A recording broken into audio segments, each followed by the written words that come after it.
அஷ்டமதோஷம் விலக.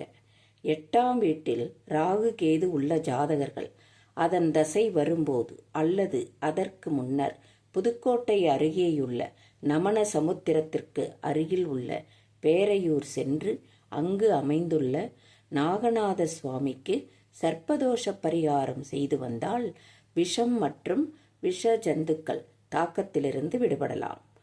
8இல் சனி கிரகம் இருக்க பிறவி எடுத்தவர்கள் தங்களுக்கு விவரம் தெரிந்த நாள் முதல் தினசரி காலையில் எழுந்ததும் காக்கைக்கு சாதம், பழைய சாதம் வைத்து வந்தால் சனியின் தாக்கம் வராது. 8இல் செவ்வாய் கிரகம் இருக்க பிறந்த ஜாதகர்கள் வாழ்வில் ஒரு முறையேனும் திருச்செந்தூர் சென்று நீராடி முருகனை தரிசித்து வர வேண்டும். செவ்வாய் துதியை தினசரி காலையில் ஒரே நேரத்தில் 16 முறை சொல்லி வணங்கி வந்தால் செவ்வாயின் தாக்கம் ஏற்படாது. வாழ்வில் வறுமை, பிணி, பகை நீங்கி மேன்மையுறலாம்.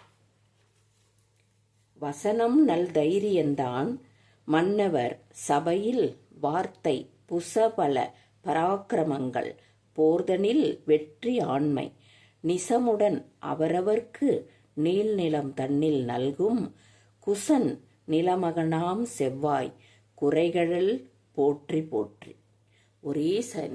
ஒரே சமயத்தில் 16 முறை ஜபிக்க வேண்டும்.